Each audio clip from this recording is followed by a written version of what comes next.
अस्सलाम वालेकुम guys, I hope you are doing well. This is Nizamuddin Memon और आज की इस वीडियो में हम डिस्कस करने वाले हैं एडिशनल मैथमेटिक्स का बुक है, ठीक है, बाय रिटन बाय हुसू थांग, जिसका हम चैप्टर नंबर 13 शुरू करने वाले हैं। इसके सिलेबस में हमारे पास जो चैप्टर्स थे वो 5 थे। चैप्टर नंबर 2 था, 3 था, 4 था, 6 था और 13 था, ठीक है। तो मैंने 2, 3 और 6 करवा दिया है, अभी 13 करने लगे हैं हम, और 4 जो है हम लास्ट में करते हैं, ठीक है। अब परम्यूटेशन और कॉम्बिनेशन हमारा चैप्टर है 13। बेसिकली परम्यूटेशन एंड कॉम्बिनेशन क्या है, इसकी कुछ बेसिक चीज़ें हैं। कह रहा है the basic counting principle. Permutation and combination भी एक काउंटिंग है, काउंटिंग का तरीका है, एक डिफरेंट तरीका काउंट करने का। पर उसमें क्या होता है, कुछ चीज़ें होती हैं, जैसे कि counting is easy when you have a list of the items to count. Counting आसान होती है जब आपके पास एक लिस्ट हो आइटम की, उसको काउंट करना आसान है। It will be more difficult when you do not have a list of the items. पर अगर आपके पास लिस्ट ना हो आइटम्स की, इधर उधर आइटम्स पड़े हो, उनको काउंट करना थोड़ा सा मुश्किल हो जाता है। Or when the number of items is large, या नंबर ऑफ आइटम्स या आइटम जो हैं बहुत ज़्यादा हों तो उनको काउंट करना बहुत मुश्किल है। In this chapter we shall learn more efficient ways of counting. इस चैप्टर में हम कुछ अच्छे तरीके से, ऐसे एफिशिएंट कुछ खास तरीके हम समझेंगे काउंटिंग के। Consider following examples. ये एग्जांपल है, उसको थोड़ा सा समझते हैं। Kiyam Lee has 5 different shirts and 3 different pairs of pants as shown. एक बंदा है जिसके पास 5 शर्ट्स हैं डिफरेंट कलर की और 3 पैंट्स हैं डिफरेंट कलर की। In how many different ways can he match his shirt and pants? We can use a tree diagram to symbolically list the various possibilities as shown below. ये जो है 5 shirts और 3 pants कितने तरीक़ों से पहन सकता है। डिफरेंट पैंट के साथ डिफरेंट शर्ट हो, ठीक है, या डिफरेंट शर्ट के साथ डिफरेंट पैंट हो, तो कितने तरीके इसके बन सकते हैं। 5 शर्ट्स हैं, 3 पैंट्स हैं, हम इसका ट्री डायग्राम बनाना चाह रहे हैं। ये जो है ट्री डायग्राम है। जो पहले शर्ट्स दी गई हैं हम उसको लिख देते हैं। ये मतलब हमने यहाँ पर छपी हुई हैं चीज़ें तो वैसे आसान है, जो विजुअलाइजेशन होती है वो बहुत आसान होती है। ये 5 शर्ट्स हैं, जो ये 5 शर्ट्स दी गई हैं डिफरेंट कलर की, यहाँ पर बनी हुई हैं, ठीक है। उसके बाद हर शर्ट को 3 पैंट्स की चॉइस है, मतलब इस शर्ट के साथ ये 3 पैंट्स हैं, इस शर्ट के साथ भी ये सेम 3 पैंट्स हैं, सबके साथ। अब इस शर्ट के साथ ये पैंट पहना जा सकता है, इस शर्ट के साथ ये पैंट पहना जा सकता है, इस शर्ट के साथ ये पैंट पहना जा सकता है। इसी तरीके से इस शर्ट के साथ ये तीनों पैंट्स हम डिफरेंट डिफरेंट पहन सकते हैं।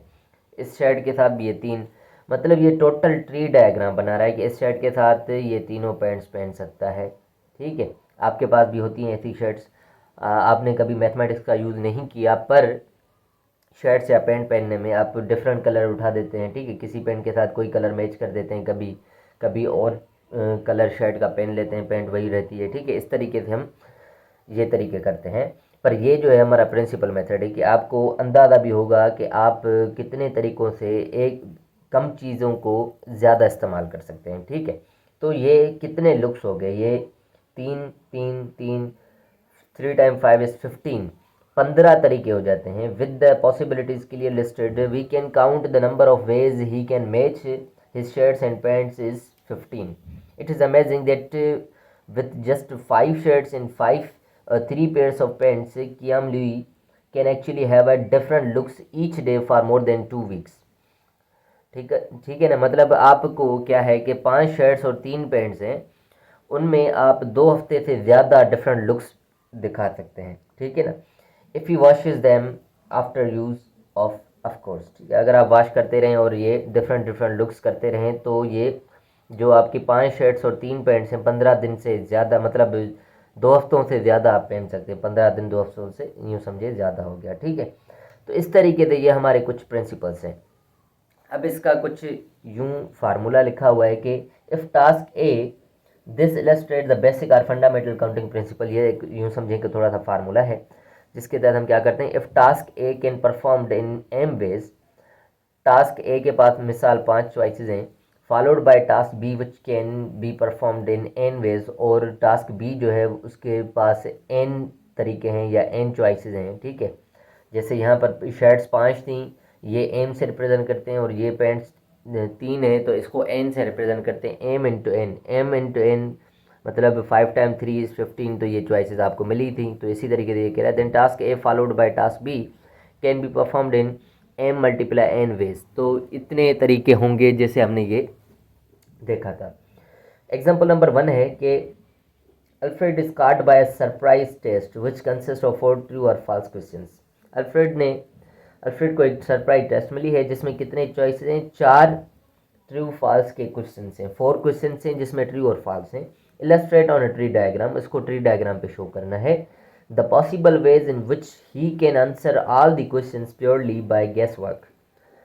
तो पॉसिबल आंसर्स क्या होंगे कि उसके तहत ये आंसर दे सकता है गेसिंग तरीके से। Hence deduce the number of possible answers for a 10 question test. और 10 क्वेश्चंस हों तो वो, और ऐसे ही ट्रू फॉल्स वाले हों तो कैसे, कितने तरीके या कितने आंसर्स हो सकते हैं वो हमें देखना है। He can answer the first question in 2 ways, that is true और false. He can also answer the second question in 2 ways and so forth. His possible answers is, मतलब अगर पहला क्वेश्चन है या तो वो आप ट्रू लिखेंगे या क्या लिखेंगे, फॉल्स लिखेंगे। अगर आपने पहला ट्रू लिखा है तो सेकंड आप या ट्रू लिखेंगे या फॉल्स लिखेंगे। ठीक है, अगर पहला आपने फॉल्स लिखा है तो दूसरा या तो ट्रू लिखेंगे या फॉल्स लिखेंगे। इस तरीके से आपके पास चॉइसेस हैं। इसी तरीके से तीसरा, अगर आपने सेकंड ट्रू लिखा है या फॉल्स लिखा है, वो आपकी मर्जी है ना। अगर ट्रू लिखा है तो थर्ड क्वेश्चन भी क्या करेंगे, या तो ट्रू लिखेंगे या फॉल्स लिखेंगे। इसी तरीके से अगर फॉल्स लिखा था तो हम थर्ड क्वेश्चन या ट्रू लिखेंगे या क्या करेंगे, फॉल्स लिखेंगे। तो ये टोटल चॉइसेस हैं, मतलब आपके पास 4 क्वेश्चंस थे और 2 तरीके हैं आपको, तो 4 को मतलब 2 तरीके हैं तो 4 क्वेश्चंस को क्या करेंगे, 2 मल्टीप्लाई 2 मल्टीप्लाई 2 मल्टीप्लाई 2। 4 क्वेश्चन है तो 4 दफ़ा लिखेंगे, 2 मल्टीप्लाई 2 मल्टीप्लाई 2 मल्टीप्लाई 2, तो ये 16 हो जाएगा। इसी तरीके से अगर ऐसे टाइप के 10 क्वेश्चंस होते तो आप क्या करते, 2 मल्टीप्लाई 2 मल्टीप्लाई 2 मल्टीप्लाई 2, 10 दफ़ा 2 लिखते हैं, उनको मल्टीप्लाई करते, मतलब 2 पावर 10 आ जाता है, जिसका आंसर आता है 1024 पॉसिबल आंसर्स। सो ये एक तरीका है। ये भी मतलब ये हमने जो तरीका समझा है एक थोड़ा सा डिफरेंट था। ये क्वेश्चंस पर आ रहा है जिसमें 2 चॉइसेस हैं, ये थोड़ा सा और डिफरेंट है। एग्जाम्पल नंबर दूसरा देखते हैं। मतलब ये काफ़ी सारे तरीके हैं, हम क्या क्या करते हैं, इसमें 2 चीज़ें डिफरेंट थी, उसको कंपेयर कर रहे थे हम। इसमें हमारा क्या है कि सवाल 4 हैं, ठीक है, और हर सवाल के 2 चॉइसेस हैं, मतलब ट्रू फॉल्स हैं, 2 चॉइसेस हो गई। ऐसे 4 मतलब जैसे MCQs में 4 चॉइसेस होती हैं, तो ऐसा भी सवाल हो सकता है।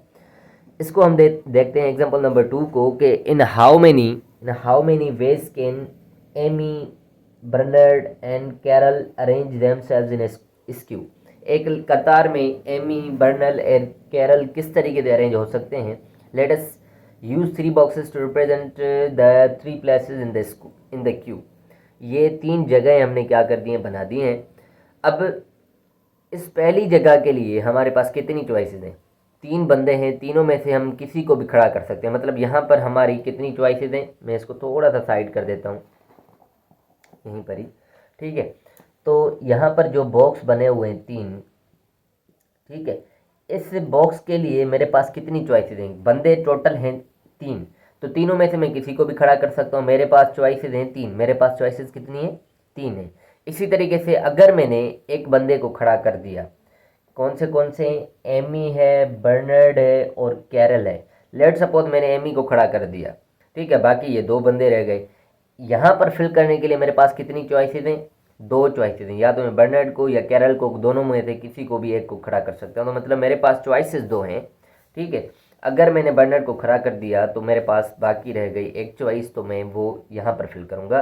तो ये सारे तरीके हमें मिलेंगे इन तीनों को जब मल्टीप्लाई करेंगे। 3 टाइम 2 इज 6, 6 टाइम 1 इज 6। तो मेरे पास 6 तरीके हैं कि हम इन तीनों बंदों को एडजस्ट कर सकते हैं 6 तरीक़ों से, ठीक है।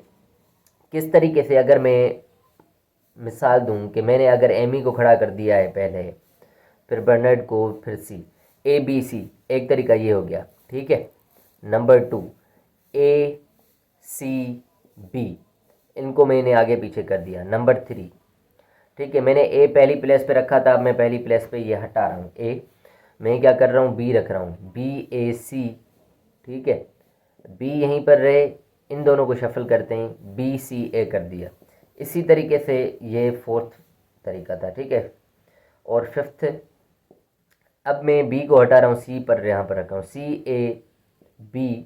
नंबर 6 CBA, ये 6 डिफरेंट तरीके हैं कि हम इन तरीक़ों से इनको एक लाइन में खड़ा कर सकते हैं। पहले ए आएगा, बी आएगा, सी आएगा, फिर ए सी बी आएगा, या बी ए सी आएगा, या बी सी ए आएगा, या सी ए बी आएगा, इसी तरीके से सी बी ए आएगा। ये बिल्कुल टोटल डिफरेंट है, कोई भी इनमें से मैच तरीका नहीं कर रहा है। ये सारे तरीके हैं। ये मैंने चीज़ आपको समझाई थी फैक्टोरियल में, जो जब हम चैप्टर पढ़ रहे थे 2.4 सीक्वेंस एंड समेशन का, हमने जब चैप्टर पढ़ा था तो एक सैम्बल आई थी। जितने बंदे हैं, लेट सपोज 3 बंदों को हम एक लाइन में खड़ा करना चाह रहे हैं और डिफरेंट तरीके से, तो 3 फैक्टोरियल निकालेंगे। 3 फैक्टोरियल का मतलब होता है आप इसी नंबर से पीछे जाएंगे 1 तक मल्टीप्लाई करते हुए, 3 टाइम 2 6, 6 टाइम 1 is 6। तो इस तरीके से ये भी वही बात हो रही है। तो ये एग्जांपल नंबर 2 था।